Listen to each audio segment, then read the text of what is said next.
Bonjour et bienvenue à chacun pour ce culte de ce dimanche matin. Bienvenue à vous qui êtes présents ici dans la salle et puis bienvenue aussi à nos internautes qui nous rejoignent ou qui nous rejoindront par la suite.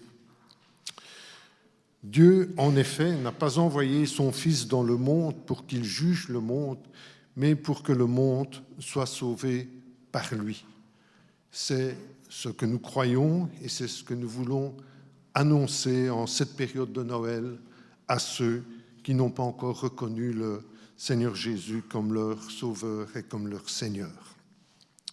Pour commencer ce culte, je vous inviterai à louer le Seigneur avec un premier chant qui exprime la raison pour laquelle nous sommes réunis ce matin.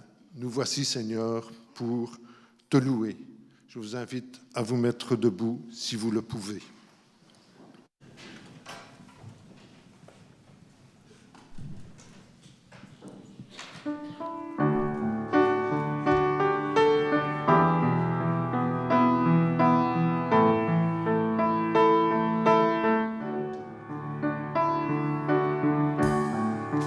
Nous voici, Seigneur,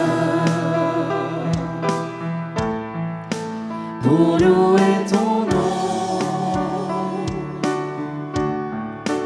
et pour te donner le meilleur de nos dons, notre amour pour toi,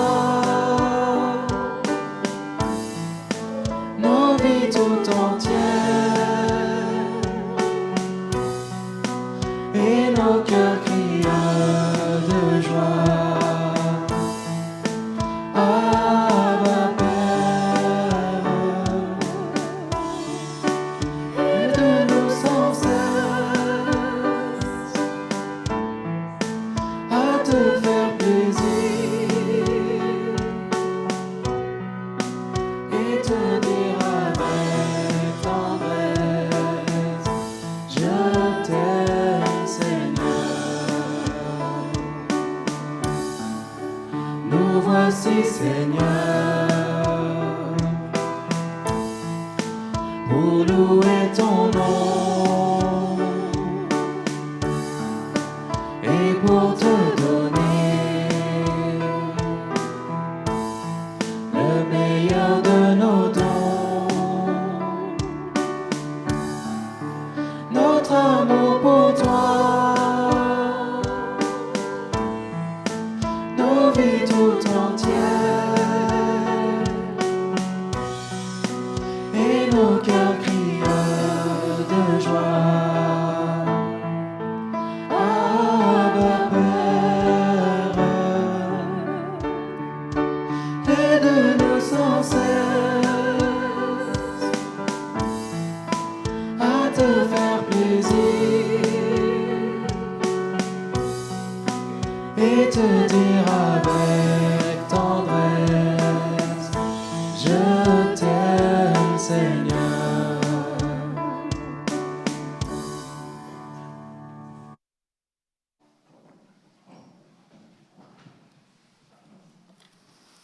Je vous inviterai à courber vos têtes dans la prière. En effet, Seigneur notre Dieu, nous voulons te louer et te bénir parce que nous avons un grand Dieu, un Dieu qui est saint, qui est le péché mais qui aime le pécheur. Seigneur, nous voulons te dire merci parce que tu nous as donné le Seigneur Jésus non pour nous condamner mais pour nous sauver, Seigneur. Nous voulons te louer et te bénir pour sa vie exemplaire durant son ministère terrestre, Seigneur, son sacrifice à la croix qui nous lave et nous purifie de notre péché, Seigneur. Nous voulons te dire ce matin la reconnaissance de nos cœurs pour un tel amour à notre égard, Seigneur. Ce matin, alors que nous sommes réunis, nous te demandons ta bénédiction sur le culte, Seigneur. Nous voulons te demander de conduire Yves par ton esprit dans ce qu'il nous apportera de ta part, Seigneur. Te demandons ta bénédiction sur chacun d'entre nous, Seigneur, que rien ne vienne nous distraire, que nous puissions être attentifs à ce que tu veux nous dire ce matin par sa bouche, Seigneur. Seigneur, nous te prions aussi pour tous nos frères et sœurs qui par le monde se réunissent ce matin, Seigneur. Te demandons de les bénir. Nous avons une pensée particulière pour nos frères et sœurs qui n'ont pas comme nous cette liberté de se réunir tranquillement, Seigneur, qui en sont empêchés par les autorités qui les gouvernent. Nous te demandons de les aveugler et te demandons qu'eux aussi puissent te rendre un culte qui te soit agréable, Seigneur. Seigneur, nous voulons te prier aussi pour nos frères et sœurs âgés, malades, qui auraient aimé se joindre à nous et qui en sont empêchés. Nous te demandons pour eux aussi une double bénédiction de ta part, Seigneur. Te remercions pour nos enfants qui sont réunis dans les sous-sols et qui, dès leur jeune âge, ont l'occasion d'entendre parler de toi, Seigneur. Nous te demandons de les bénir et que ta parole puisse faire son effet dans leur jeune cœur. Te demandons aussi ta bénédiction sur chacun des moniteurs et des monitrices. Au nom du Seigneur Jésus. Amen. Je vous inviterai à louer le Seigneur avec un second chant, L'amour de notre Père. Je vous invite à vous mettre debout si vous le pouvez.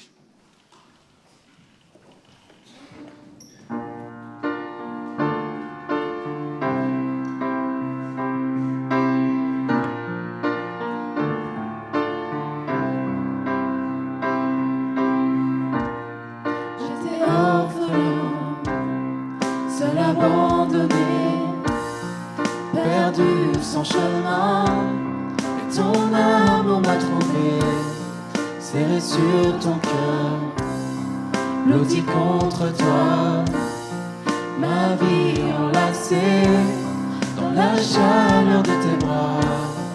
Il guérit, restaure, rend vivant les morts. Mon plus grand trésor, c'est l'amour de notre Père. Feu qui dévore, attise-moi encore, esprit à mes corps, dans l'amour de notre Père. Dans l'amour de notre Père.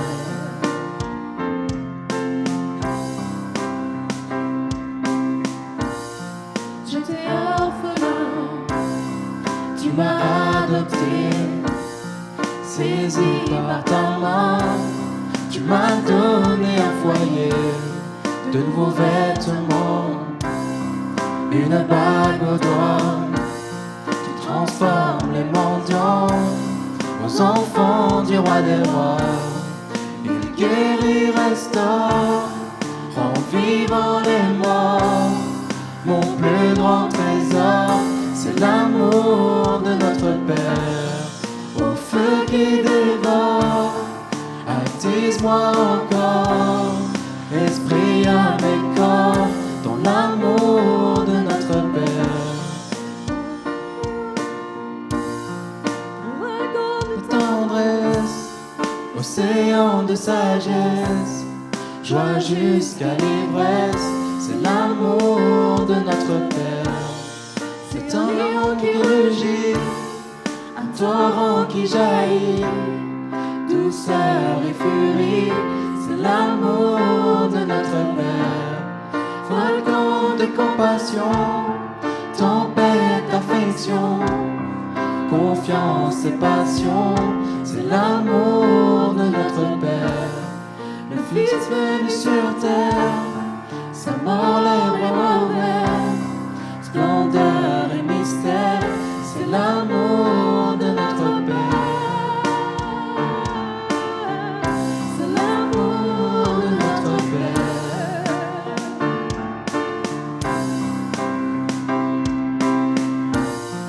Il guérit, restaure, rend vivant les morts. Mon plus grand trésor, c'est l'amour de notre Père. Au feu qui dévore, attise-moi encore, esprit à mes corps, dans l'amour de notre Père. Il guérit, restaure, rend vivant les morts. Mon plus grand trésor, c'est l'amour de notre Père. Au feu qui dévore, attise-moi encore, esprit à mes corps, dans l'amour de notre Père.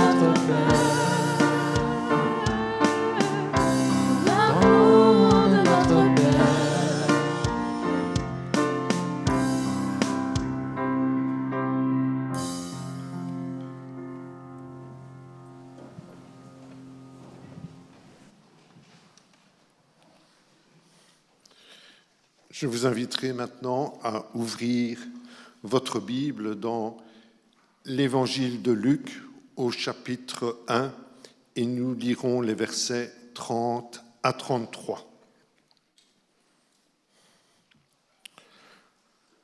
C'est l'ange qui parle à Marie et l'ange lui dit « Ne crains point, Marie, car tu as trouvé grâce devant Dieu. Et voici, tu deviendras enceinte et tu enfanteras un fils. Et tu lui donneras le nom de Jésus. Il sera grand et sera appelé Fils du Très-Haut, et le Seigneur Dieu lui donnera le trône de David, son père. Il régnera sur la maison de Jacob éternellement, et son règne n'aura point de fin. » Pour ce deuxième dimanche de l'Avent, je voudrais partager avec vous une réflexion qui est tirée du site Évangile 21. L'Avent nous plonge dans le temps de Dieu, celui qu'il a choisi pour venir dans le monde. Nous sommes invités à recevoir le don de Dieu. Nous pouvons faire cela de 3 manières. En célébrant la première venue du Seigneur, en proclamant qu'il est venu en nous et en annonçant qu'il revient. Le premier avant, c'est le rappel de la première venue du Seigneur. Nous tournons nos regards et nos cœurs vers cette intrusion première de Dieu en chair. Lorsque Dieu se fait homme, le royaume est introduit parmi les hommes. Notre espérance est fondée sur la venue de Dieu. Paul écrit cela en Romains 15, les versets 12 à 13, qui apparaîtront bientôt à l'écran.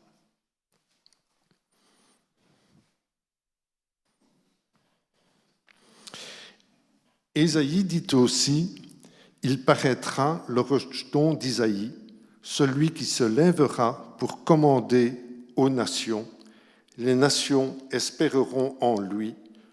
Que le Dieu de l'espérance vous remplisse de toute joie et de toute paix dans la foi pour que vous abondiez en espérance par la puissance du Saint-Esprit. Le rejeton de David a germé et nous avons une espérance. Ce que nous espérons maintenant et pour demain est fondé sur hier. Tourner nos yeux et nos cœurs vers la première venue de Jésus, c'est vivre maintenant le sens de sa première venue. Paul écrit dans l'Épître aux Colossiens, au chapitre 1, les versets 21 à 22. « Et vous, qui étiez autrefois étrangers et ennemis par vos pensées et par vos œuvres mauvaises, il vous a maintenant réconciliés par la mort dans le corps de sa chair pour vous faire paraître devant lui saint, sans défaut et sans reproche. Dieu vient encore nous rencontrer aujourd'hui en Christ. Nous rappeler cela est essentiel parce que cela va nous aider à le proclamer aux autres. Pour poursuivre notre culte et avant de laisser la parole à Yves, je vous invite à vous mettre debout et nous chanterons « Enseigne-moi ». Une des raisons aussi pour lesquelles nous nous réunissons ici le dimanche matin, c'est pour nourrir notre foi et nous laisser transformer par l'œuvre du Saint-Esprit.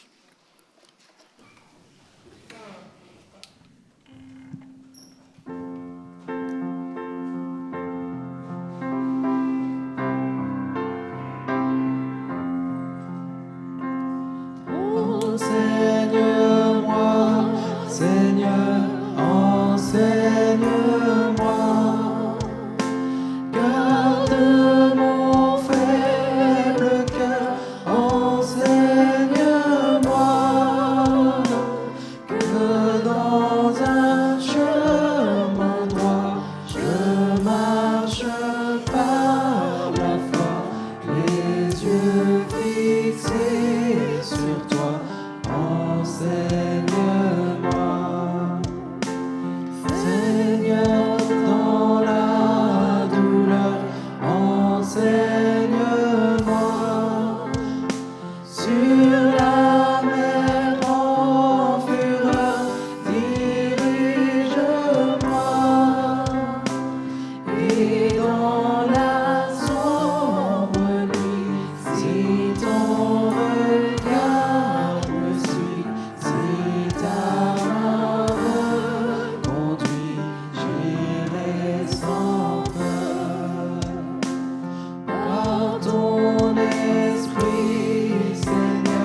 Frères et sœurs, bonjour.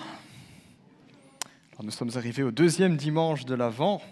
Puis pour l'occasion, en cette période de l'Avent, notre Église s'est mise aux couleurs de Noël. Nous voulons encore remercier toutes ceux et celles qui ont mis à la pâte pour décorer l'Église. C'est vraiment magnifique et ça nous met tout doucement dans cette ambiance. Nous voulons célébrer la première venue de Jésus-Christ, lorsque notre Seigneur s'est fait homme, qui s'est révélé à nous pour nous sauver de nos péchés.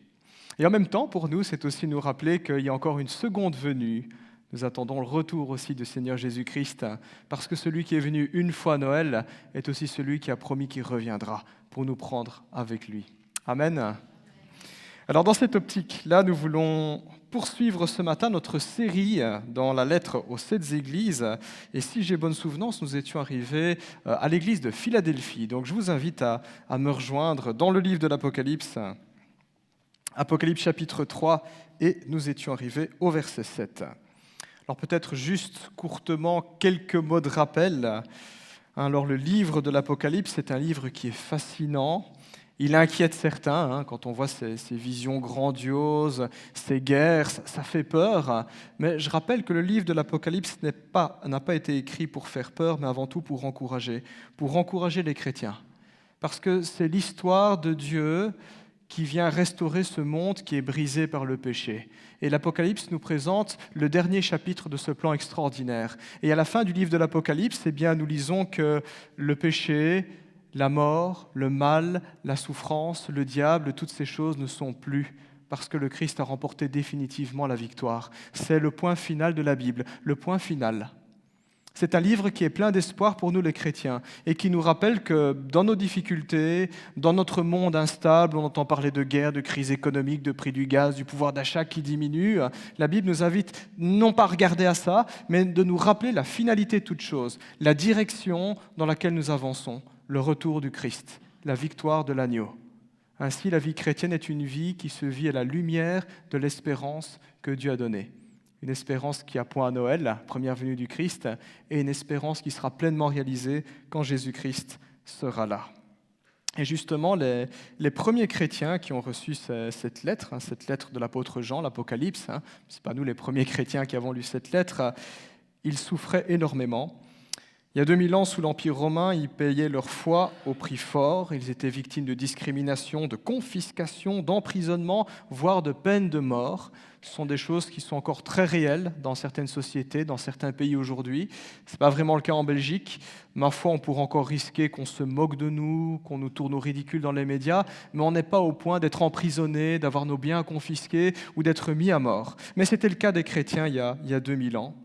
Et Jésus-Christ va adresser son message à cette église, en particulier cette église dont nous sommes en train de survoler à chaque fois chacune des lettres.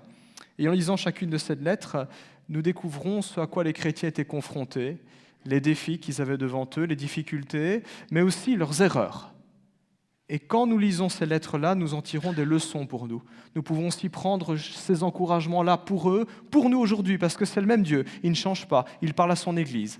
Mais aussi avec humilité, nous nous remettons en question et nous prenons conscience que parfois les problèmes auxquels nous sommes confrontés dans notre vie, nos manquements, nos doutes, nos désobéissances à Dieu, notre idolâtrie, ce qu'on retrouve parfois dans nos églises, c'est ce qui existait déjà il y a 2000 ans et les avertissements du Seigneur sont encore valables pour nous aujourd'hui. Et c'est ainsi que le Seigneur purifie aussi son Église, parce que le désir du Seigneur, c'est d'être glorifié et c'est que nous soyons heureux aussi.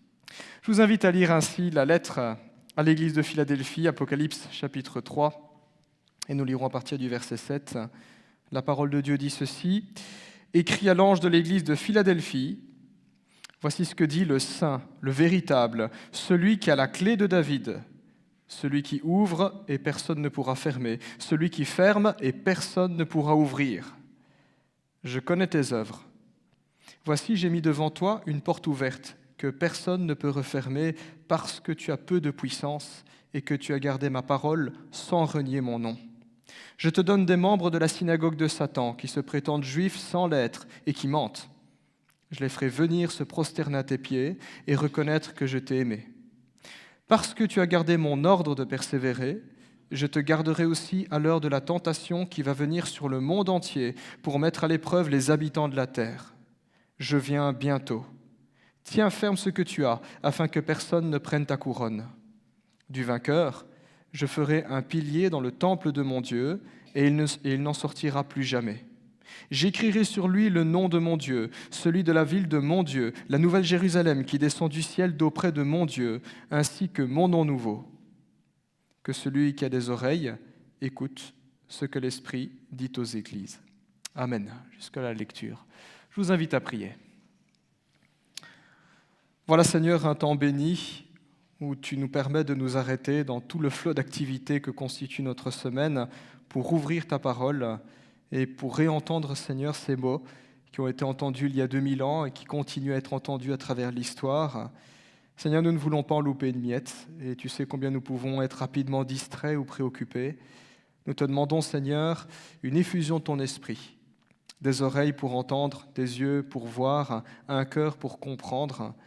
Donne-nous de saisir chacune de tes promesses et de comprendre en quoi elles s'appliquent dans nos vies, dans nos circonstances, dans notre Église.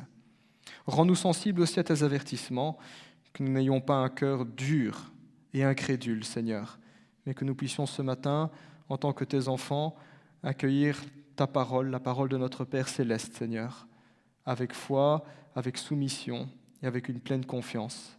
Au nom de Jésus-Christ. Amen. Lettre à l'église de Philadelphie, où on pourrait mettre comme sous-titre à cette prédication, lettre à une église fidèle.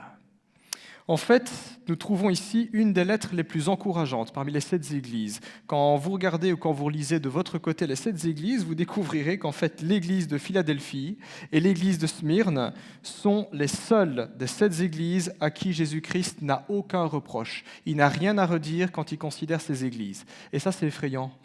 C'est effrayant parce que c'est 2 églises sur 7. Les 5 autres, le Christ doit les reprendre, et certaines sévèrement.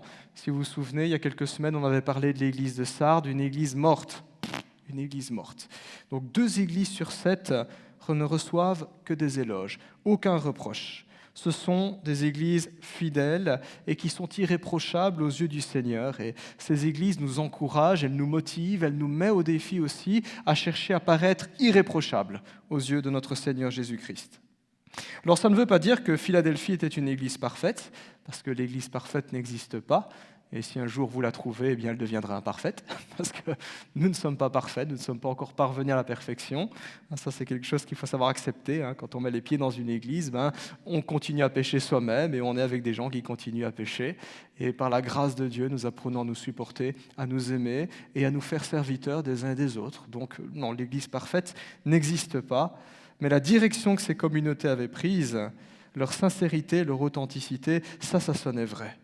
Elles sont fidèles. Alors, en quoi étaient-elles fidèles exactement ? Eh bien, Jésus le dit au verset 8, Jésus dit « Tu as gardé ma parole ». C'est, j'oserais dire, à la fois si simple et si compliqué que ça. Jésus dit quelque chose et l'Église écoute. L'Église met sa foi dans ce que le Seigneur dit et elle s'applique à le mettre en pratique. Le principe est très simple à comprendre et pourtant, 5 églises sur 7 dans l'Apocalypse reçoivent la parole de Dieu mais n'y tiennent pas compte, ne croient pas en cette parole ou s'en détournent. C'est dire à la fois que le principe est simple à comprendre mais très difficile à mettre en application parce que naturellement notre cœur ne croit pas ce que Dieu dit. Parce que naturellement, notre cœur ne veut pas accepter ce que Dieu dicte ou présente comme étant la juste façon de vivre. Et donc, dans cette église, apparemment, l'enseignement était correct. Une bonne doctrine, bonne profession de foi, de bons enseignements solides, mais aussi le cœur des chrétiens de cette église était sincère. Ils s'appliquaient à avancer dans cette direction. Peut-être pas en faisant sans faute, mais c'était la direction qu'ils avaient choisie pour leur vie. Et en ce sens, l'église de Philadelphie était fidèle. Pourtant, si curieusement, quand on poursuit notre lecture, eh bien, nous voyons que pour une église qui est en bonne santé, pour une église qui est fidèle, elle est plutôt faible. Elle est plutôt faible. Jésus dit au verset 8, « Tu as peu de puissance ». Et le terme que la Bible emploie n'est pas hasardeux. En grec, c'est le terme dynamis, qui a donné dynamite en français. Donc quand vous avez le mot puissance ici, c'est sous-entendu quelque chose qui explose, qui casse la baraque. Et bien, Jésus dit que cette église qui est fidèle, cette église qui a son approbation, cette église qui est bénie, elle ne casse pas du tout la baraque. Jésus dit, tu as peu de puissance. Et ce n'est probablement pas l'idée que nous nous faisons d'une église bénie, n'est-ce pas ? Quand on imagine à quoi doit ressembler une église bénie, on s'imagine une église qui est remplie avec plein d'activités, une église florissante, qui est impressionnante du regard. Pourtant, ce n'est pas ce que nous avons dans l'église de Philadelphie. Tu as peu de puissance. Et c'est certainement ce qui est le plus frappant dans cette lettre. Jésus, comme pour l'église de Sardes, qui était une église qui se croyait vivante mais qui était morte, eh bien ici on a une église qui semble plutôt morte et pourtant elle est vivante. Jésus à nouveau prend les chrétiens à contre-pied. Il va complètement à l'encontre des idées que nous nous faisons de la réussite dans une église. On a une idée de ce qu'est la réussite dans la vie. Je serai médecin, je serai avocat ou que sais-je. Et puis on a aussi une idée de ce que c'est une église qui a réussi. Je ne vais pas donner des noms pour ne pas discriminer, mais on a des méga-churches sur Internet qui font des cultes extraordinaires, avec des services extraordinaires, et souvent on se dit, ça c'est une église qui a réussi, et je veux ressembler à ça. Et même parfois que ces églises commencent à faire des églises satellites, où on va rediffuser les cultes. On a une idée, nous en tant que chrétiens, de ce à quoi ressemble la réussite en tant qu'Église. Eh bien Jésus ici nous prend à contre-pied sur ce qu'est la réussite. La réussite, elle n'est pas forcément là où nous le pensons. Est-il possible d'être béni, d'être approuvé par Dieu? Est-il possible, en tant qu'Église, de réussir alors qu'on souffre, alors qu'on a l'air misérable et impuissant? Eh bien, la lettre à l'Église de Philadelphie nous montre que oui, c'est tout à fait possible, parce que la réussite ne se mesure pas au sens où le monde le conçoit, mais comme notre Dieu le conçoit. Cette lettre nous invite à nous mettre au même diapason que Dieu. Et la véritable réussite, ce n'est pas le nombre, ce n'est pas les activités, ce n'est pas la popularité, ce n'est pas l'influence, le leadership. La réussite, c'est la fidélité. Ah, ça casse moins la baraque, ça. C'est la fidélité. C'est ce qu'on peut voir dans les mariages qui ont réussi. Quand il y a des couples qui ont 30, 40, 50, 60 ans de mariage, ce n'est pas forcément des choses qu'on va voir à la télévision, ce n'est pas quelque chose qui va faire la une des journaux, mais dans l'ordinaire, eh bien, nous voyons que ça, c'est la réussite. Ça, c'est la réussite. Ça nous rappelle le parcours de Jésus-Christ. Le parcours de Jésus-Christ, du point de vue du monde, ce n'est pas une réussite. Il est né dans une crèche. C'est minable. C'est minable. Et puis à la Pâque, on le retrouve à la croix. Il y a tout le monde qui se moque de lui, qui est contre lui. Aux yeux du monde, c'est minable. Pourtant, la Bible nous présente ces deux événements, Noël et Pâques, comme la gloire, quelque chose d'infiniment glorieux. La fidélité. Prophète Jérémie aussi. Personne ne mettra en doute la grandeur du ministère prophétique de Jérémie. Pourquoi est-ce que je cite le prophète Jérémie? Parce qu'il a une très grande place dans l'Ancien Testament. Ce n'est pas le prophète le plus facile à lire. Mais pourtant, le premier jour où Dieu l'appelle à le servir, Dieu lui dit « Personne ne va t'écouter. Personne. Tout le monde s'en fichera de ce que tu vas raconter. » Mais il dit « Moi, je te rendrai résistant et tu iras jusqu'au bout. » Et Jérémie était fidèle à son appel. Il a prêché, il a prophétisé. Tout le monde le détestait, personne ne l'écoutait. Ses compatriotes le méprisaient. On l'a même jeté en prison et à un moment donné, il s'est retrouvé dans une citerne. Misérable. Et pourtant, c'était un ministère réussi. Ce n'est pas souvent ce qu'on entend dans les églises évangéliques sur la réussite. On parle souvent de prospérité, succès, mais la Bible nous montre que la réussite, elle n'est pas là. La réussite, elle est dans le fait que l'homme de Dieu, la femme de Dieu, soit fidèle à son Dieu. Peu importe que ça aille bien ou que ça n'aille pas. Alors bien évidemment, le passage de ce matin n'est pas une ode à la faiblesse et à la médiocrité. Pauvreté, difficulté, simplicité et discrétion ne sont pas forcément synonymes de piété. Ce n'est pas ça que je dis. Mais dans un contexte où de plus en plus d'églises évangéliques cherchent à paraître importants aux yeux du monde, en adoptant les critères du monde, pour plaire aux gens du monde, pour attirer les gens du monde, pour garder les gens du monde, cette lettre ici, ces mots, ces paroles du Christ à l'église de Philadelphie sont une véritable piqûre de rappel sur où est la réussite. Elle est dans la fidélité. Elle est dans la fidélité. Et en même temps, cette lettre nous rappelle que le monde méprise Jésus-Christ. Le monde ne veut pas de Jésus. Et le monde méprisera ceux qui aiment Jésus, ceux qui veulent suivre Jésus-Christ. C'est donc une grave erreur de se dire nous devons chercher à être importants aux yeux du monde. Nous devons chercher à plaire au monde pour attirer le monde. Ça ne marche pas comme ça. Ceux qui pensent comme ça finissent par devenir comme le monde. En réalité, la seule personne à qui nous devons plaire, ce n'est pas les autres, c'est Dieu. C'est Dieu. Et la fidélité, il n'y a que ça qui paye dans l'éternité. Être fidèle à Dieu, c'est un investissement à long terme. C'est un petit peu comme le lièvre et la tortue. Ce n'est pas forcément le plus rapide qui gagne la course. C'est celui qui est le plus constant, le plus fidèle dans ce qu'il est en train de faire. Il ne se relâche pas. C'est la tortue qui a gagné la course. C'est la même chose sur l'échelle de l'éternité.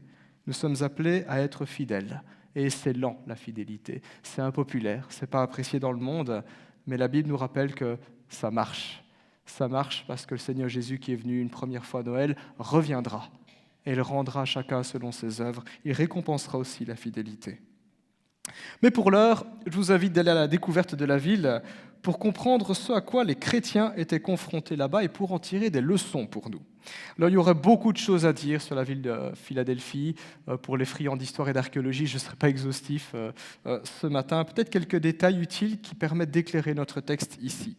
Alors, à l'époque, Philadelphie était une cité sans grande importance. Ce n'était pas un avant-poste militaire, ce n'était pas non plus un haut lieu de la science, de la culture, ce n'était pas non plus un centre religieux ou un grand comptoir commercial avec une activité économique débordante. C'était une ville assez ordinaire.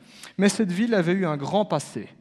Et ce passé-là avait façonné, j'oserais dire, la mentalité des habitants de la ville. Par le passé, bien avant que Rome n'occupe la région, Philadelphie était la cité la plus à l'est du monde occidental. Donc vous aviez la civilisation occidentale, les Grecs à l'époque, c'était la dernière ville que l'on trouvait sur la frontière orientale, j'oserais dire. Et en raison de cette position, Philadelphie occupait un rôle d'ambassadrice du monde occidental. À quelques kilomètres de ses frontières se trouvait ce qu'on appelait à l'époque le monde barbare. Ils ne parlent pas latin, ils ne parlent pas grec, ils ont une autre culture, une autre manière de faire. Et Philadelphie rayonnait. Elle influençait par sa culture et par sa prospérité les barbares qui vivaient à sa frontière, tous ces villages là-bas, cette autre culture, cette autre civilisation. Très régulièrement, les barbares, quand ils franchissaient la frontière, ce n'était pas des armées, c'était quelques paysans comme ça, ils faisaient du commerce, ils traversaient la ville, ils voyageaient, et dans Philadelphie, ils rencontraient des gens qui avaient une autre manière de vivre, une autre manière de penser. Ils découvraient les lois de la ville, l'art, la culture, la science, la civilisation, tout simplement. Et donc, les habitants de Philadelphie, dans leur culture, dans leurs us et coutumes, avaient pendant des siècles, très longtemps, été habitués à vivre à contre-courant du vaste monde qui s'ouvrait devant eux. C'était normal pour eux, de temps en temps, de croiser des gens qui étaient complètement étrangers à leurs us et coutumes et leur expliquer, dans notre ville, on fait telle et telle chose pour telle et telle raison, on adore tel Dieu, ça c'est de l'art, c'est des statues, ça représente telle ou telle chose. Et donc, cette culture de la ville, j'oserais dire, eh bien, elle nous parle d'une certaine manière aussi de la culture de l'Église de Philadelphie, ou alors d'une manière plus large de ce à quoi nous, les chrétiens, sommes appelés. Nous sommes appelés à être les ambassadeurs du royaume de Dieu, de ce savoir-faire, de ce savoir-être, de cette manière de vivre avec Dieu. Nous sommes appelés à propager la connaissance de Jésus-Christ, de montrer par notre manière de vivre et de démontrer qu'il existe une façon de vivre qui est encore plus excellente que ce que le monde promeut, qu'il vaut la peine de connaître Dieu, d'être réconcilié avec lui. Nous apportons le salut tout simplement. Mais cela n'est possible que si nous nous distinguons du vaste monde qui s'ouvre devant nous, comme la ville de Philadelphie le fit à l'époque, et comme à l'époque, apparemment, l'église de Philadelphie le faisait parfaitement aussi, puisque Jésus rapporte à 2 reprises, au versets 8 et 10, il dit « Tu n'as pas renié mon nom, tu ne m'as pas renié ». L'Église accomplit sa vocation, nous les chrétiens, nous accomplissons notre vocation lorsque nous nous distinguons du monde. Ça, c'est important. Et ce n'est pas facile de se distinguer du monde. Quand tout le monde avance dans une direction, c'est très difficile d'aller à contre-courant. Mais ce n'est qu'en allant à contre-courant que nous pouvons incarner le Seigneur Jésus-Christ, que nous pouvons apporter la vie, que nous pouvons être fidèles à notre Seigneur. Petit détail de la ville qui nous parle aussi de la vocation de l'Église. Un deuxième point important, c'est qu'à l'époque, la ville de Philadelphie se trouvait dans une région où l'activité sismique était importante. Il y avait beaucoup de tremblements de terre, assez régulièrement à Philadelphie. À plusieurs reprises, la ville a été rasée. D'ailleurs, la ville se situait pas très loin de Sardes. Si vous regardez sur une carte, on est plus ou moins, je crois, une 50aine de kilomètres, quelque chose comme ça. Si vous vous souvenez, quand on avait parlé de Sardes, on avait dit que le cœur de la ville, cette fameuse colline avec des falaises de 400 mètres imprenables, on avait dit que la ville de Sardes avait été rasée par un tremblement de terre. Eh bien, ce même tremblement de terre avait rasé Philadelphie à l'époque. Durant les longues périodes d'instabilité sismique, les habitants de la ville étaient tellement sur le qui-vive qu'au moindre signe, prenaient leurs jambes à leur cou et ils abandonnaient leur citadelle. Ils avaient fait dans toutes les campagnes environnantes des petites cabanes, des demeures secondaires. Pour certains, pour les plus pauvres, c'était des huttes où ils avaient dressé des tentes. Et donc, quand le sol commençait à trembler ou quand ils avaient le sentiment que ça allait mal barder, qu'il y avait des soucis, ils allaient dans les campagnes. La vie à Philadelphie s'écoulait ainsi. On allait en ville pour travailler, pour adorer les dieux dans les temples, pour participer à la vie politique, pour faire du commerce. Et quand la nature faisait des siennes, on se cachait dans la campagne. Philadelphie est synonyme d'incertitude et d'instabilité. Vous imaginez vivre comme ça, hein? Moi, j'ai grandi à Gemep-sur-Sambre, il y a l'usine Solvay, c'est une zone Céveso, il y a constamment un risque de fuite de chlore, et donc tous les premiers jeudis du mois, il y a des alarmes qui se mettent en route pour tester. Et donc, parfois, une fois, il arrivait que l'alarme se mette en route, et c'était une véritable alerte. Il fallait se calfeutrer et se dire, il y a un danger qui est là, est-ce que ça va sonner, est-ce que ça ne va pas sonner, hein? Si je suis à l'école ou si mes enfants sont à l'école, je vais les chercher, je les laisse. Voilà, Philadelphie, synonyme d'incertitude et d'instabilité. Un tremblement de terre là-bas, et on pouvait tout perdre. Un habitant avait fait une jolie maison, une villa de façade ou que sais-je, tremblement de terre, il pouvait tout perdre.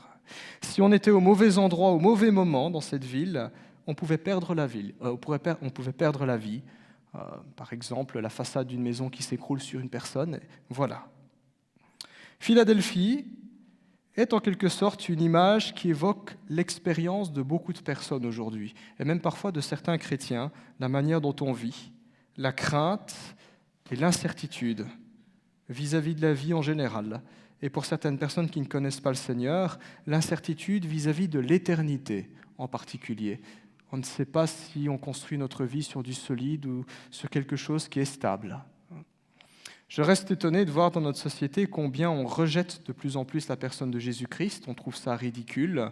On va même se disputer pour des crèches à Bruxelles, maintenant, je vois dans les médias. Et tout autant, les gens se précipitent pour croire à tout ce qui est les énergies ou encore les pierres, les cristaux. Voilà, on va mettre sa foi dans une pierre pour se sentir bien, mais on n'est pas prêt à croire au Seigneur Jésus-Christ, qui est quand même un personnage historique. Il y a le doute, il y a de l'incertitude, mais on cherche à se le rassurer par des méthodes qui sont parfois vraiment très curieuses. On ne sait pas de quoi demain sera fait, et tout comme un tremblement de terre peut réduire à néant tout ce qui compte pour nous, la vie peut parfois se montrer particulièrement cruelle. Et ça, c'était l'expérience des habitants de la ville de Philadelphie. Incertitude et doute. Est-ce que demain la ville sera encore là ? On n'en sait rien. Beaucoup vivent dans la crainte et dans l'incertitude, et beaucoup cherchent à se rassurer en contrôlant, en rendant leur monde et leur univers mesurables, quantifiables, prévisibles. Mais au fond, dans la vie, il y aura toujours une part d'incontrôlable, il y aura toujours une part d'imprévisible, il y aura toujours une partie qu'on ne peut pas, j'oserais dire, calculer, planifier, contrôler, parce que c'est la vie, tout simplement, parce que nous ne sommes que des êtres humains. Cette expérience-là nous rappelle que je suis un être humain et qu'il n'y a qu'un seul qui peut tout contrôler, qui peut tout prévoir, et c'est celui qui tient dans sa main notre lendemain, nous dit la Bible. C'est celui qui a le pouvoir de donner la vie et qui a le pouvoir de la reprendre. C'est celui qui a le pouvoir de pardonner les péchés ou de les retenir pour l'éternité. Et c'est Jésus-Christ. C'est Jésus-Christ qui, de manière assez interpellante et frappante dans cette lettre à l'église de Philadelphie, Jésus-Christ qui promet de faire du vainqueur. C'est qui le vainqueur ? C'est celui qui est fidèle à Dieu.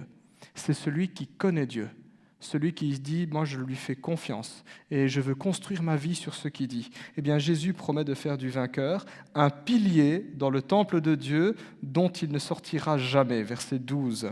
Alors ça ne veut pas dire que Dieu va nous emprisonner, mais dans une ville qui est souvent secouée par des tremblements de terre, Christ parle d'un pilier qui demeure pour toujours dans son temple. C'est une manière de dire, mais ce lien avec Dieu, c'est du solide, ça va tenir. C'est une manière de dire, mais tout peut s'écrouler autour de toi. Si tu as Dieu, c'est du stable, c'est du solide. Et ça fait un petit peu écho à ce qu'on peut trouver ailleurs dans la Bible, qui reprend aussi cette image de solidité, de stabilité, de durée. 1 Timothée 3,15 nous dit que l'Église est la colonne, le soutien et le pilier de la vérité. L'Église a pour vocation à apporter de la stabilité dans un monde et dans une société où tout est instable, où tout passe, où tout devient éphémère. parce que nous prêchons une parole qui dure éternellement. Ça va même plus loin. Jésus-Christ, à la fin du sermon sur la montagne, souvenez-vous, Jésus dira « Tout homme qui écoute ma parole pour la mettre en pratique ressemble à quelqu'un qui a construit sa maison sur le roc. » Le Christ se présente comme celui qui veut nous donner du solide, du stable, du durable. On n'est pas sur du 10, du 20 ans ou du 50 ans, on est sur l'éternité, le salut de ton âme. Voilà ce que le Christ apporte à une ville qui ne connaissait qu'incertitude et instabilité en raison des tremblements de terre. Il donne des fondements solides à quiconque construit sa vie sur lui. Je ne connais jusqu'à présent aucun chrétien, aucune personne qui a marché avec le Seigneur, qui après 10 ans de conversion, 20, 30, 40 ou 50 ans, dirait « Oh ben je le regrette, j'ai raté ma vie ». La plupart des chrétiens, tous les chrétiens sincères diraient « Si c'est à refaire, je le referai ». Parce que je sais sur qui j'ai mis ma foi. Je sais en qui j'ai mon espérance. Au fil des séismes, la ville suscita la compassion de l'empereur Tibère, qui finança la reconstruction de la ville de Philadelphie. On avait dit que c'était lui qui avait reconstruit la ville de Sardes. Il va également le faire pour Philadelphie. Et c'est donc naturellement que les habitants de la ville firent ériger un temple à sa gloire, à la gloire de leur bienfaiteur. C'était le culte de l'empereur, c'était la moindre des choses pour le remercier. La ville fut même temporairement rebaptisée. On la renomma Néo-Césarée, Nouvelle César, à la gloire de l'empereur divinisé. Si j'ai bonne souvenance, la ville a porté ce nom pendant 3 ans. Vous imaginez ? C'est comme si on appelait Charleroi, je ne sais pas moi, Magnette Police ou Dermine Police ou que sais-je, quelque chose comme ça. Ça fait un peu mégalo, mais voilà, ça se faisait à l'époque. Nouvelle César, Néo-Césarée. Et c'est encore plus naturellement que le culte à l'empereur fut promu à Philadelphie avec grand zèle lorsque l'empereur ordonna qu'on l'adore comme un dieu. Donc imaginez un petit peu les chrétiens qui se retrouvent dans cette ville. Non seulement ils doivent gérer la question des tremblements de terre, ils doivent gérer le fait d'avancer à contre-courant, mais ils doivent gérer le fait que dans cette ville, il y a l'obligation d'adorer l'empereur. Il ne faisait pas bon pour les chrétiens, en tout cas là-bas, de rester en tout cas. C'était difficile pour eux, et c'était d'autant plus difficile qu'il y avait aussi dans la ville une importante communauté juive qui avait obtenu la citoyenneté. Alors je sais que ça remonte à plusieurs mois, mais souvenez-vous, ou regardez à nouveau le message, quand on avait parlé de la ville de Smyrne, il y avait aussi une importante communauté juive qui cherchait des poux aux chrétiens. C'est exactement le problème similaire que l'on retrouve à Philadelphie. Je fais juste un très bref rappel pour qu'on puisse comprendre pourquoi les Juifs faisaient des problèmes aux chrétiens. Eh bien, à l'époque, dans l'Empire romain, les Juifs avaient un statut particulier. Leur statut les dispensait d'apporter un culte à l'empereur, et leur statut leur permettait également de gérer leurs propres affaires d'après leurs lois, tant qu'on ne touche pas aux intérêts de l'Empire romain. Et les Juifs étaient très jaloux de ce statut. Ils ne voulaient pas le perdre. Ils y tenaient absolument. Et donc, quand le christianisme est apparu, je rappelle que le christianisme est apparu dans les milieux juifs, eh bien, les Grecs et les Romains pensaient que le christianisme était une nouvelle branche du judaïsme. Voilà, c'est de la religion juive. Sauf que le christianisme, partout où il passait, ruait dans les brancards. Il changeait les mœurs de la société. Ça créait parfois du désordre aux yeux des païens. Ils se disaient, qu'est-ce que c'est que cette nouvelle foi ? Ça secouait, ça choquait. Et donc, les Juifs, pour ne pas être assimilés aux chrétiens, pour ne pas perdre leur statut privilégié, pour ne pas être vus comme étant des troubles faits, et surtout par jalousie envers les chrétiens, parce que beaucoup de Juifs se convertissaient au christianisme, eh bien, les Juifs prirent leur distance. Et quand ils en avaient l'occasion, eh bien, ils n'hésitaient pas à dénoncer les chrétiens, à leur faire des problèmes. C'est ça que quand vous lisez dans le livre des Actes, à chaque fois que l'apôtre Paul va dans une ville, qu'il évangélise et qu'il y a une émeute qui éclate, eh bien, vous avez à chaque fois des Juifs qui sont derrière l'émeute. Ils vont exciter les puissants de la ville ou alors les gens les plus influents pour qu'on chasse les chrétiens. Ils ne voulaient absolument pas être assimilés à eux, par jalousie et pour des motifs politiques. Et donc, quand le culte à l'empereur a été imposé à Philadelphie, les Juifs furent parmi les premiers à dénoncer les chrétiens, à dire que dans telle rue, dans telle maison là-bas, il y a une famille qui adore Jésus-Christ et qui ne veut pas plier le genou devant l'empereur. Et les gardes allaient les chercher. Chaque fois qu'il fallait voter ou délibérer sur leur condamnation, est-ce qu'on les bannit, est-ce qu'on confisque leurs biens, est-ce qu'on les met à mort ? Eh bien, les Juifs soutenaient la pire des condamnations. Ça a été le cas à Smyrne, lorsque nous avons parlé du martyre du pasteur Polycarpe. C'est le pasteur qui a été brûlé vif dans une statue métallique, si vous vous souvenez, un taureau métallique. C'était le cas aussi à Philadelphie. où à nouveau les Juifs ont persécuté les chrétiens. Et on comprend pourquoi Jésus-Christ parle des Juifs qui persécutent les chrétiens comme étant une synagogue de Satan. C'est choquant. C'est choquant parce que Jésus, c'est le Messie d'Israël, c'est le Messie des Juifs. Et il dit à ces Juifs qui persécutent son Église, mais en fait, vous faites les œuvres du diable.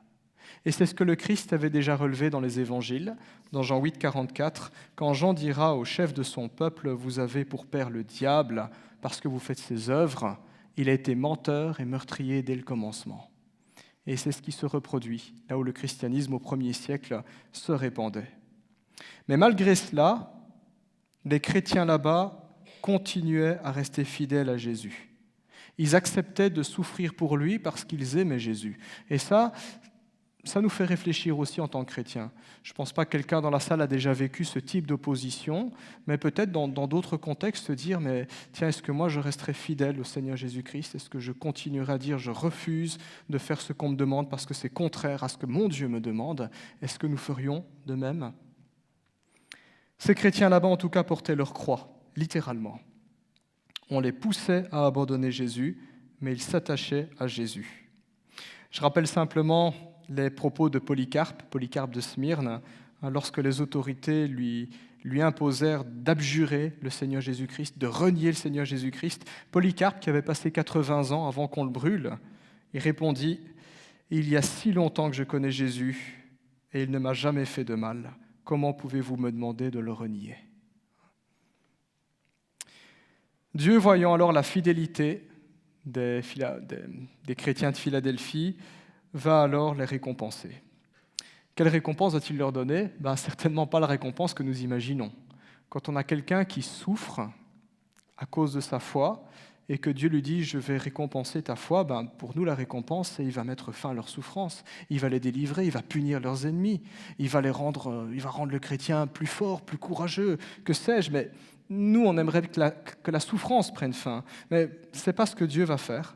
C'est pas ce que Dieu va faire. Au verset 8, Jésus dit « Voici, j'ai mis devant toi une porte ouverte que personne ne peut refermer. » Alors, c'est quoi cette histoire de porte ouverte? Nous, on dit au temple, fermer les portes pour garder le chauffage. Alors, Jésus dit « Il va ouvrir les portes. » C'est quoi cette histoire-là?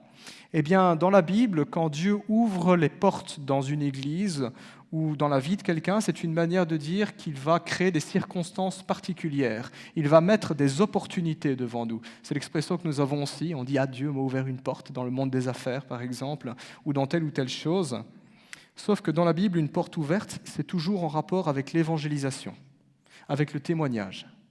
Vous avez cette idée-là qui revient dans 1 Corinthiens 16:8.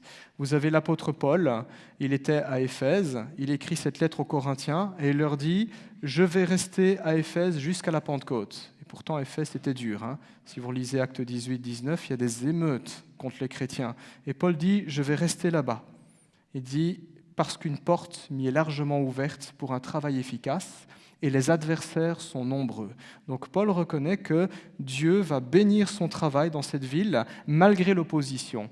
Et ça, c'est une chose aussi qui nous permet de discerner quand Dieu ouvre une porte dans notre vie ou dans l'Église. Il y a vraiment une belle opportunité devant nous, mais en même temps, Satan va mobiliser ses pions pour faire le maximum de résistance, parce qu'il est conscient que sous cet angle-là, une percée est possible. Et donc la Bible montre que quand Dieu ouvre une porte, il y a beaucoup d'opposition aussi.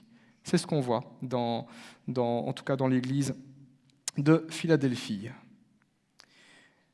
C'est ce que nous voyons aussi aujourd'hui.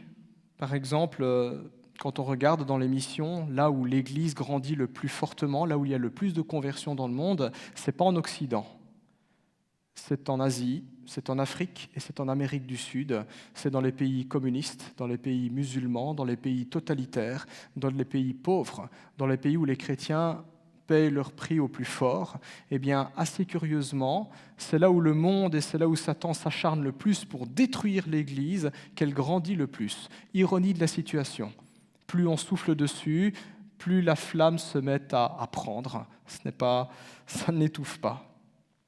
Et si le Christ peut agir ainsi, C'est parce que, comme il le dit au verset 7, c'est lui qui a la clé de David, celui qui ouvre et personne ne pourra fermer, celui qui ferme et personne ne pourra ouvrir. Alors c'est quoi cette histoire d'avoir les clés de David ?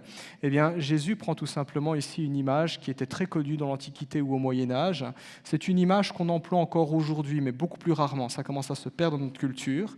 Mais nous disons aujourd'hui encore que celui qui a les clés de la ville, c'est celui qui a le pouvoir dans la ville. Aujourd'hui, c'est un symbole parce que nos villes n'ont plus de remparts avec des portes, mais à l'époque, c'était le cas. Celui qui avait les clés de la ville, c'était celui qui pouvait ouvrir ou fermer à sa guise les portes du palais, les portes du tribunal, les portes des temples, les portes également des lieux de commerce et les portes des remparts aussi. Et donc, quand Christ dit que c'est celui qui a les clés de David, c'est une manière de dire « Je suis le Messie d'Israël, je suis le roi, je suis Dieu, j'ai autorité. Ce que j'ai décrété s'accomplira, peu importe ce que l'empereur a décrété. » Et c'est ce que nous voyons encore aujourd'hui aussi, quand on se pose la question, mais où peut-on voir que rien ni personne ne peut s'opposer à Dieu ? Eh bien, l'histoire nous donne deux éléments qui sont incontestables. D'une part, elle nous parle de la résurrection du Christ. Vous avez les hommes ligués contre le Christ à la croix, Satan, les autorités, le peuple de Dieu même, Israël ligué contre Dieu, et pourtant il ressuscite. Et d'autre part, l'autre élément qui est d'autant plus frappant, l'existence même de l'Église sur la terre. 2000 ans que l'Église existe, 2000 ans de résistance, 2000 ans d'opposition, et pourtant l'Église est toujours là et elle continue à croître et à croître sans arrêt. Pourquoi ? Parce que Jésus a dit tout simplement « Je bâtirai mon Église et les portes du séjour des morts ne prévaudront point contre elle. » Pourquoi ? Parce qu'il en a les clés, parce qu'il en a l'autorité. Même les régimes les plus athées, les plus communistes, les plus fanatiques, même ceux qui ont fait un programme politique de l'extermination des chrétiens, un programme politique, n'y sont pas parvenus. Voilà ce que nous rappelle aussi l'Église de Philadelphie. Christ bâtit son Église. Christ a décidé d'ouvrir une porte. Et parce que cette porte est ouverte, Jésus a dit à chacun d'entre nous, « Faites de toutes les nations des disciples, baptisez-les. » Enseignez-les, allez jusqu'aux extrémités du monde. Pourquoi peut-on faire cela ? Parce que la porte est ouverte. La porte est ouverte depuis que Christ est sorti du tombeau. Et c'est ce qui continue à résonner aujourd'hui, et c'est ce qui a résonné aussi pour cette Église qui souffrait. Elle était fidèle, et Jésus le rappelle, la porte est toujours ouverte pour vous. Votre fidélité sera encore récompensée. Alors l'ironie est encore plus grande quand Christ maintient cette porte ouverte, parce qu'il annonce que des rangs des ennemis de cette Église, des personnes se joindront à eux, reconnaissant l'amour que Dieu a pour eux. Regardez le verset 9, c'est assez frappant. Jésus dit « Je te donne des membres de la synagogue de Satan qui se prétendent juifs sans l'être et qui mentent. Je les ferai venir se prosterner à tes pieds et reconnaître que je t'ai aimé. » Ça va jusque-là. Ça va jusque-là. La puissance de l'Évangile, frères et sœurs, et ça nous avons besoin aussi de nous rappeler, ce n'est pas une puissance qui a pour but de détruire et d'anéantir. Parfois, quand nous rencontrons de l'opposition, notre réflexe, c'était faire un petit peu comme Jacques et Jean. Il y a un moment donné où Jésus et ses disciples traversent la Samarie. La nuit approche, ils cherchent un endroit pour dormir, et les Samaritains, voyant que ce sont des Juifs, ils refusent de les accueillir. Et il y a Jacques et Jean qui vont dire à Jésus, « Seigneur, est-ce que tu veux que nous demandions au feu de descendre du ciel sur ces gens-là » Voilà, ça a l'air très spirituel. Et c'est parfois un petit peu la réaction que nous avons face à l'opposition. « Seigneur, détruis nos ennemis, anéantis-les » Mais la Bible nous rappelle que le Fils de l'homme n'est pas venu pour détruire et pour perdre, mais pour sauver, pour chercher ce qui est perdu. L'Évangile n'a pas pour vocation de détruire et d'anéantir, mais de sauver, de convertir, de changer, de transformer les cœurs. J'aime beaucoup le texte qu'André a choisi dans sa présidence tout à l'heure. On a lu un texte dans Colossiens 1:21, je pense, et qui nous rappelle que nous, avant notre conversion, avant d'être chrétiens, nous étions ennemis de Dieu. Et Dieu n'a pas choisi de nous détruire. Il aurait pu, Il a choisi de faire de nous ses amis, de nous réconcilier avec lui par l'Évangile. Et c'est ce que la Bible nous dit. Dieu a mis dans notre bouche, dans notre cœur, une parole de réconciliation. Et donc, ces quelques mots que Jésus-Christ a prononcés il y a 2000 ans nous montrent comment nous devons traiter aussi ceux qui s'opposent à nous en raison de notre foi. Nous devons nous rappeler à tout moment que Dieu veut et Dieu peut les changer au travers de notre témoignage fidèle et irréprochable, même si nous devons payer le prix fort. Et l'exemple le plus brillant qu'on a dans la Bible aussi, c'est l'apôtre Paul, Saul de Tarse. Qui était Saul de Tarse? C'était le chef de l'inquisition juive, de la synagogue de Satan, en quelque sorte, pour reprendre les mots de Jésus. C'était le patron, c'était le boss. Il était très fier de ce qu'il faisait. Il avait des lettres et il voulait attaquer les chrétiens. Et pourtant, Jésus l'a changé et Jésus en a fait l'apôtre des non-juifs.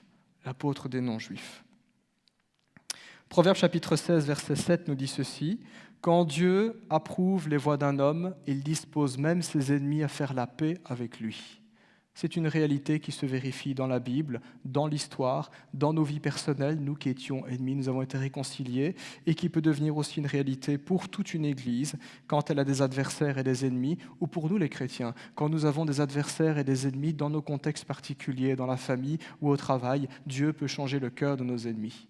Mais la question est de savoir, est-ce que nous y croyons? Est-ce que nous le désirons? Est-ce que nous prions? Est-ce que nous recherchons cela? Que le Seigneur mette sa main sur eux? Parce que c'est la plus belle chose qui puisse nous arriver. Ce n'est pas que Dieu tue nos ennemis, mais que Dieu transforme nos ennemis en alliés et en amis. Et nous avons besoin de prier pour ça. Et c'est ce que Dieu va accorder à l'Église de Philadelphie. Il va lui permettre de briller d'autant plus, de se multiplier, de voir des conversions et de grandir. Juste perspective. Dieu ne promet donc pas de mettre fin à l'opposition, que du contraire. Jésus dira dans Jean 16, 33, « J'ai souffert dans le monde et vous aurez aussi à souffrir dans le monde, mais prenez courage. » Jésus dit, « J'ai vaincu le monde. » Dieu ne promet pas non plus de couronner l'Église de gloire et de puissance ici-bas, du moins pas avant son retour. Et quand l'Église a été entre guillemets couronnée de gloire et de puissance, selon le monde, ça n'a pas été une bonne chose. Souvenez-vous, christianisme, religion d'État dans l'Empire romain, n'a pas été une bonne chose. Ça a donné l'Église catholique romaine encore aujourd'hui, avec les fausses doctrines, l'errement, les abus que l'on voit. Jésus n'a jamais promis de couronner l'Église de gloire et de puissance ici-bas, comme nous le concevons, du moins pas avant son retour, mais il a promis de nous garder, de nous garder.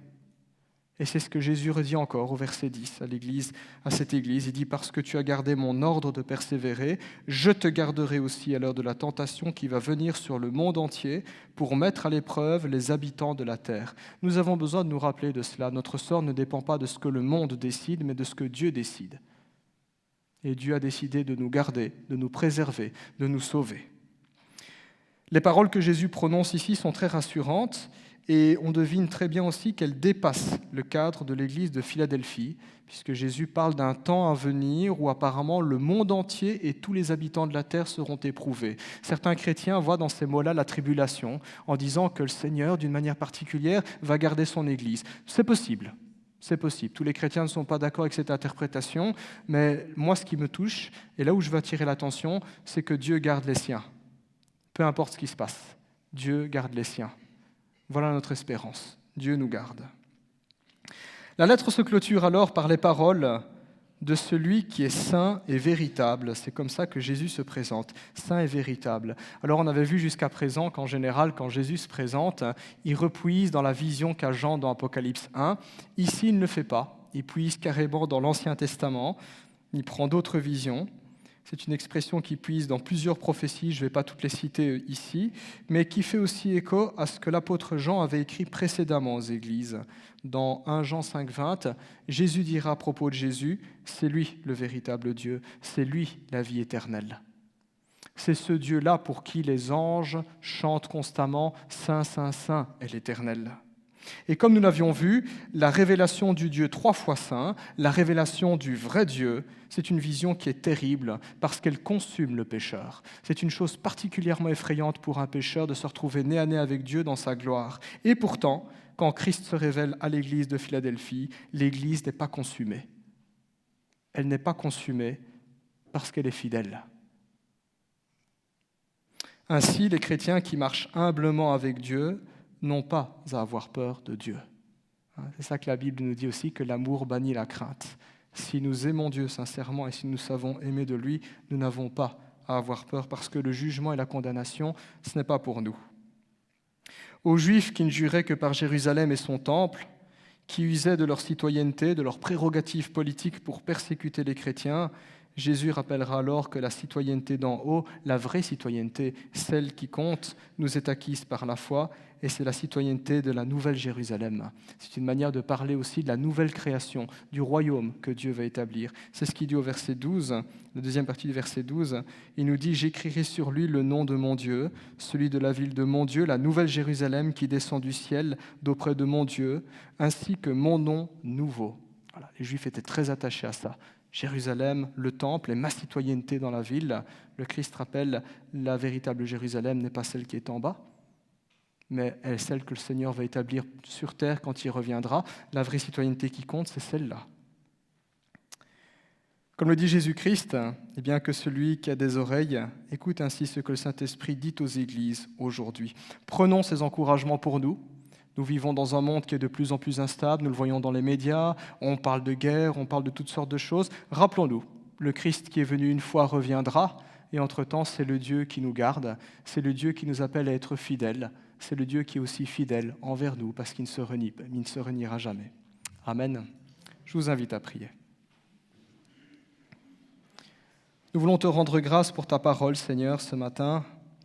Et nous prenons conscience que même s'il y a 2000 ans qui nous séparent de ce que les chrétiens vivaient, aujourd'hui notre société n'a pas vraiment changé, notre monde n'est pas plus stable qu'il ne l'était à l'époque. Nous voyons que les royaumes, les empires se succèdent, les circonstances agréables et désagréables se succèdent également, et nous voulons te demander de nous aider, Seigneur Dieu, à ne pas nous laisser noyer dans tout ce flot d'informations, dans toute cette actualité, Seigneur.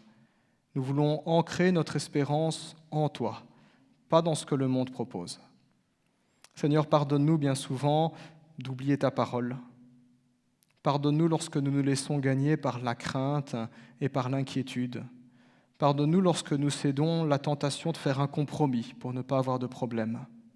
Seigneur, au contraire, nous voulons être un peuple tout entier pour toi. Nous voulons nous rappeler que toi, tu as été tout entier, tu es tout entier pour nous. Nous te disons merci encore pour les encouragements que tu prodigues, pour le soutien que tu renouvelles jour après jour. Nous prions pour chacun d'entre nous, Seigneur, pour ceux et celles qui dans leur vie connaîtraient de la faiblesse. Rappelle-leur, Seigneur, tes promesses, fortifie-les par ton Saint-Esprit. Nous prions pour ceux et celles qui seraient découragés, Seigneur, face aux doutes, face à l'incertitude de leurs circonstances, que tu te révèles à eux, Seigneur, toi qui es la lumière du monde. Nous prions pour ceux qui auraient le cœur endurci, là il y aurait de la compromission, Seigneur, de l'impureté dans leur vie, que toi, Seigneur, tu puisses les convaincre de leur erreur et leur montrer que ce que tu as à offrir, Seigneur, est bien plus excellent. Te disons merci pour ta bonté, pour ta fidélité et pour ta parole, et te demandons qu'elle soit fructueuse dans notre Église et dans notre vie. Au nom de Jésus. Amen.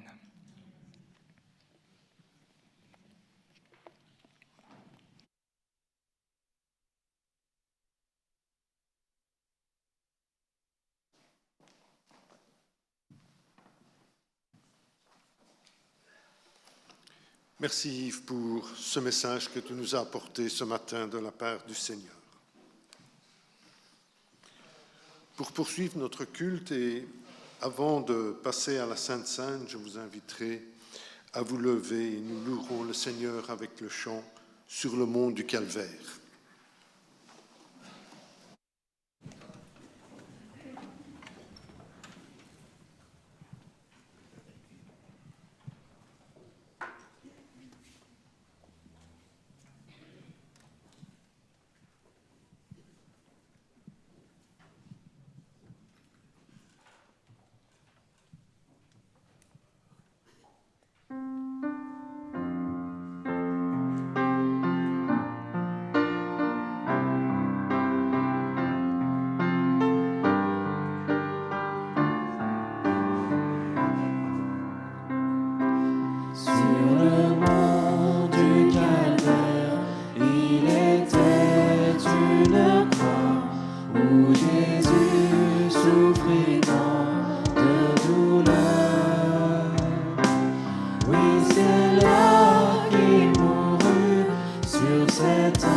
Sur la croix de Jésus, son opprobre, je veux la porter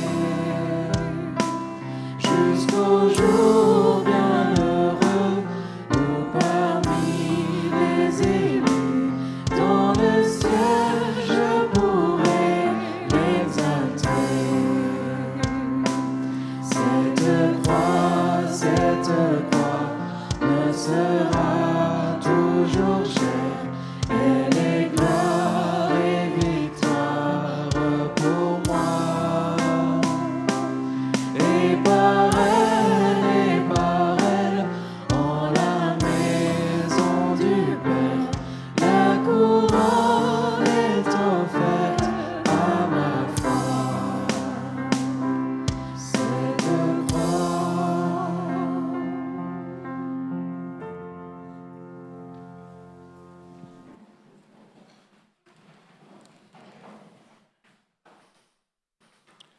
Avant de partager le pain et le vin, je vous inviterai à ouvrir vos Bibles dans la première épître aux Corinthiens, au chapitre 11, et nous lirons les versets 23 à 29.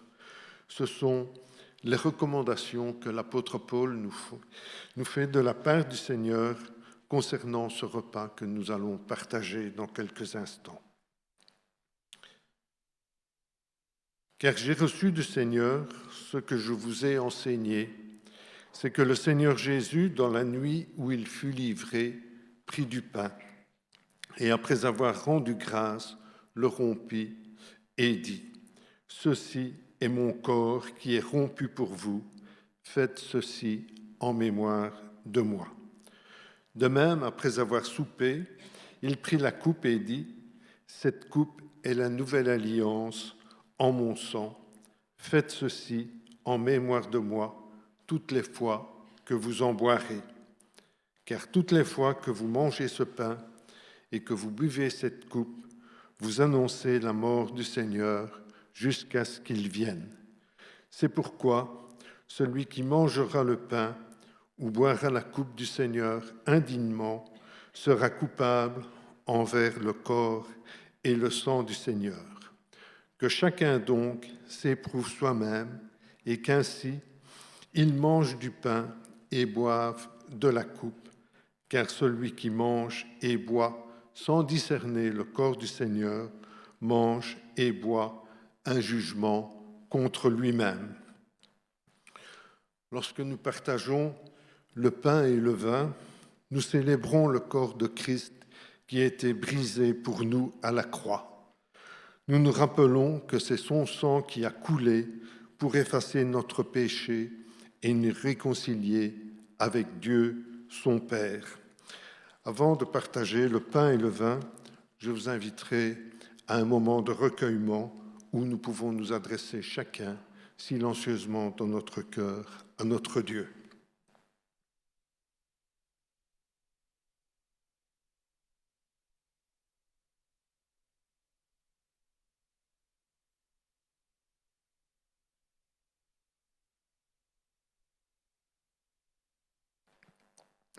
En effet, Seigneur notre Dieu, nous voulons te demander pardon pour tout ce qui n'aurait pas été à ta gloire tout au long de cette semaine écoulée, Seigneur.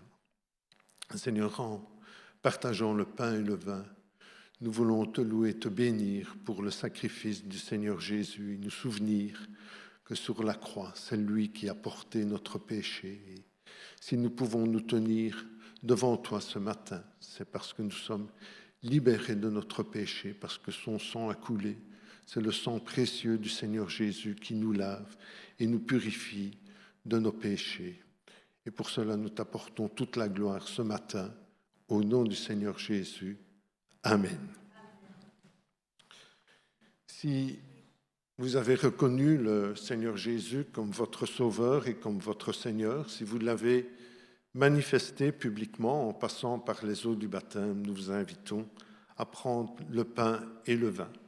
Si vous êtes de passage parmi nous et pour autant que vous soyez en ordre avec votre communauté, nous vous invitons aussi à partager le repas du Seigneur avec nous.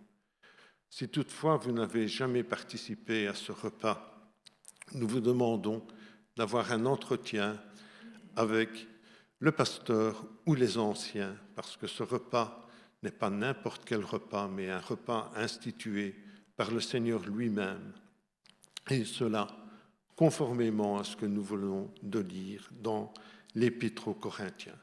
Les frères et sœurs qui participent à la Sainte Seine voudront bien se lever, et j'appellerai à la table Yves, Sacha, Tim, Léo. Montrez aussi à Salomon de venir nous aider.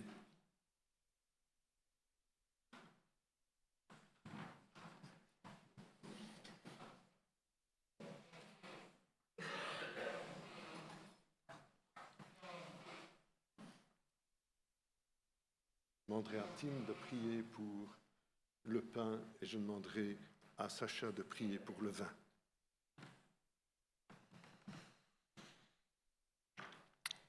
Seigneur, nous sommes tous rassemblés ce dimanche matin, Seigneur, comme l'ensemble de ton Église, le samedi, le dimanche aussi, Seigneur, au travers de l'ensemble de cette terre, Seigneur. Et au travers de ce repas que nous commémorons, Seigneur, mais nous nous rappelons de ce que tu as fait pour nous sur cette croix, Seigneur. Merci pour ce sacrifice qui a été fait.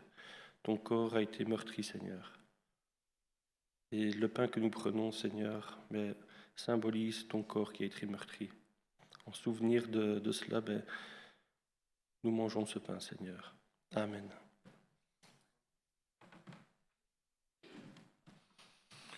Oui, Seigneur, en prenant le vin, tu nous rappelles que ton corps a été livré sur le mont Golgotha, sur la croix, qu'il fut percé, que ton sang a coulé, ce sang précieux qui nous lave et nous purifie de tout péché, et qui nous permet aujourd'hui de venir à cette table, nous rappeler cet immense sacrifice, mais c'est aussi cet acte d'amour, car tu n'as pas voulu la mort du pécheur. Gloire à ton nom. Amen.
Pendant que nous partageons le pain et le vin, je vous inviterai à louer le Seigneur avec le chant « Rédempteur du monde ».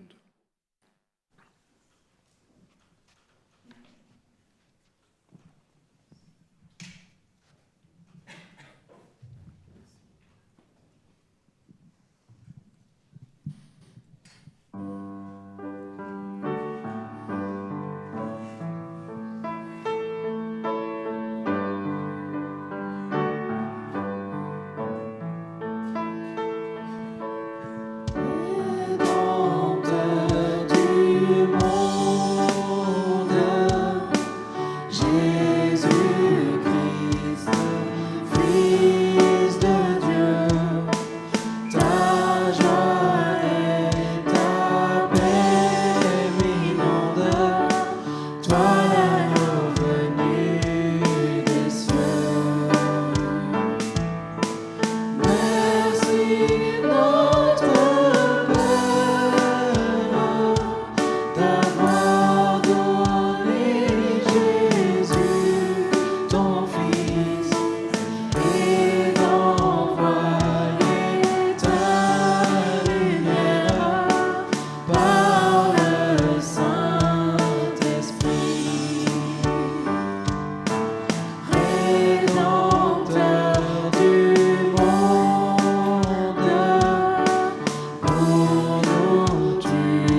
Notre frère Salomon priera pour clôturer la Sainte Seine.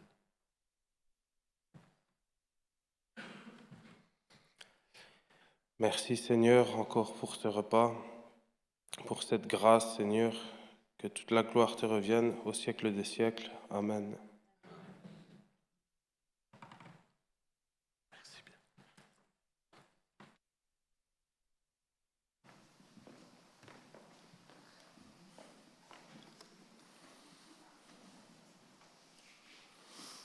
Pendant que nous chanterons le chant « Ta bienveillance », je vous inviterai à louer le Seigneur avec vos offrandes.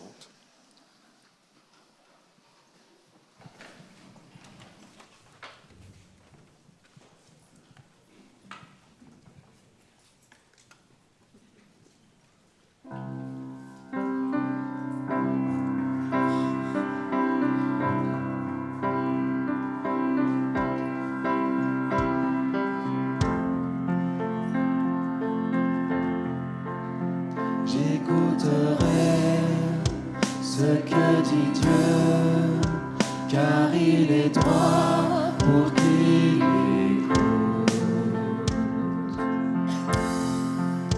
Sa paix divine et sur tous ceux qui vont à lui en vient tout.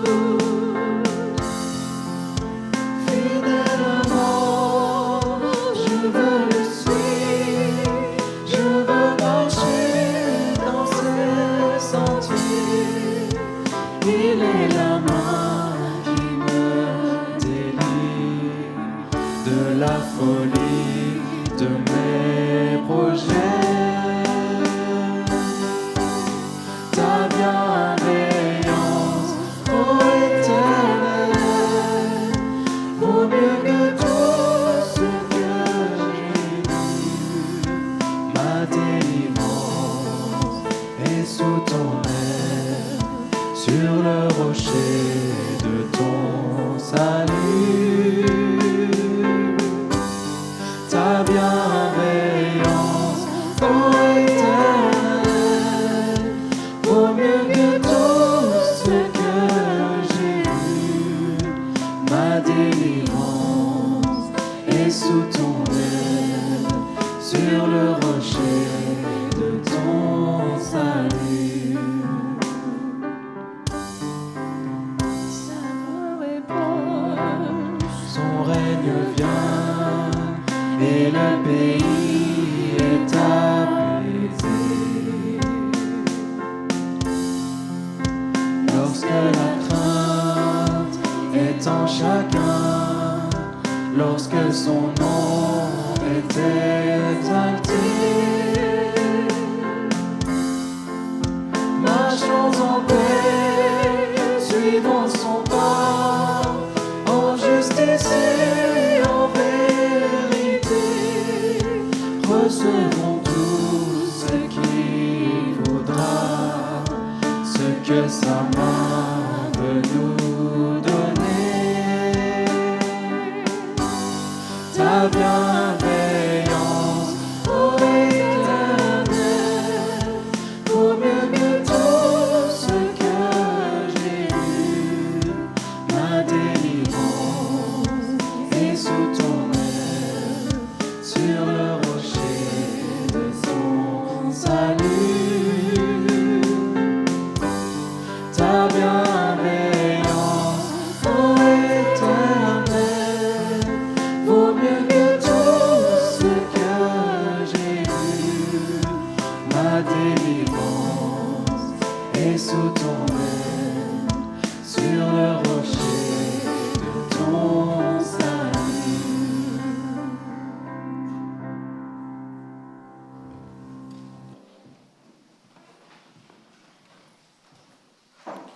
C'est notre frère Léonidas qui présentera l'offrande de ce matin au Seigneur. Notre Père, notre Dieu, nous te bénissons, nous te louons, nous te glorifions pour tous les bienfaits, Seigneur, les bienfaits à notre égard.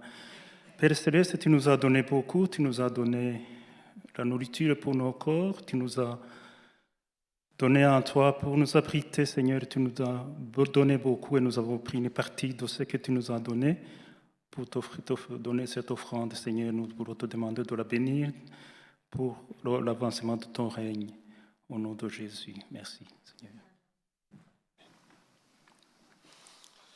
Voilà, Yves nous fera maintenant quelques annonces. Merci André. Alors les annonces vont être un peu plus courtes. Donc cette semaine, ça c'est light. Nous aurons donc 3 rencontres mardi 19h30, réunion de prière. Si vous avez l'occasion de venir, vraiment nous vous encourageons à partager ces moments. Il y a beaucoup de malades dans l'église pour le moment. C'est un petit peu la période des rhumes, des grippes, des gastro, etc. Donc ce qui explique aussi que tous les uns et les autres, tout le monde n'est pas là au complet. Donc soyons présents, en tout cas si nous avons l'occasion de prier aussi pour nos malades, pour nos étudiants aussi qui vont commencer le blocus. Dimanche à 10h culte et tout de suite après le culte, il y aura les mamans en prière. Annonce particulière, voilà, notez bien, bloquez la date à l'agenda. Donc dimanche 21, je vais dire 21 avril, dimanche 21 décembre, à 15h, nous aurons notre fête de Noël ici. Il n'y a pas culte le matin, donc là, il y aura juste une rencontre après-midi. Soyons présents aussi, n'hésitons pas à inviter les amis, les voisins, les proches, peut-être des personnes qui n'ont pas l'habitude de venir dans nos temples, dans nos églises. C'est peut-être aussi l'occasion pour eux de faire un contact, de découvrir, d'entendre parler aussi du Seigneur Jésus. Et après la fête de Noël, nous aurons, comme d'habitude, un petit goûter qui sera servi et nous aurons notre traditionnel cugno cacao. Alors, toujours pour la fête de Noël, nous demandons aux parents de bien noter la date aussi du samedi 20 décembre, donc c'est le samedi juste avant la fête de Noël. Nous aurons toute une journée de répétition. Alors pour ce faire, pour savoir si vos enfants sont concernés ou non, eh bien regardez simplement dans le groupe WhatsApp au niveau de l'école du dimanche, de la garderie, des ados ou des mamans en prière, et donc il y aura les heures qui vous seront précisées pour les répétitions. Merci d'être là. Nous avons vraiment besoin d'avoir une répétition générale pour être sûr que tout est bien prêt et tout est bien ficelé. Voilà.